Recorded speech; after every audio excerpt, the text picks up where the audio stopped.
আচ্ছা, আনফরচুনেটলি আমার ভিডিওটা কেটে গিয়েছিল, তো পুরোটা শেষ করতে পারিনি। তো আপনারা যেটা করবেন সেটা হচ্ছে আপনারা জেটপের কাজ শেষ আপনার ট্রাস্ট ওয়ালেটে যাবেন। যাওয়ার পর আপনারা এখানে দেখতে পাচ্ছেন কর্নারে একটা আইকন আছে, এই যে এখানে ক্লিক করবেন। তারপর আপনারা একবারে নিচে চলে যাবেন।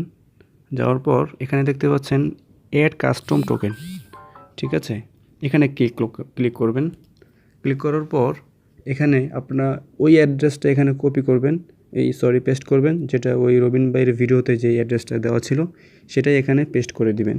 পেস্ট করার পর এখান থেকে ইথেরিয়াম থেকে এটা চেঞ্জ করে আপনার হচ্ছে টোমো চেন এটা সিলেক্ট করে দিবেন, ঠিক আছে?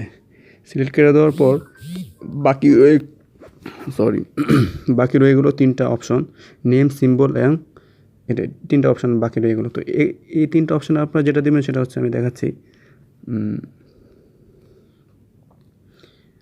এই যে আপনারা নেমে দিবেন জয়েট পে এবং সিম্বলে দিবেন জেট পে এবং এবং শেষে যেটা আছে এটাকে দিবেন 810, ঠিক আছে? তো এগুলো কমপ্লিট করার পর আপনারা ডানে ক্লিক করবেন। জাস্ট এতটুকু কাজ করলেই আপনাদের টোকেনটি সরাসরি ট্রাস্ট ওয়ালেটে চলে আসবে।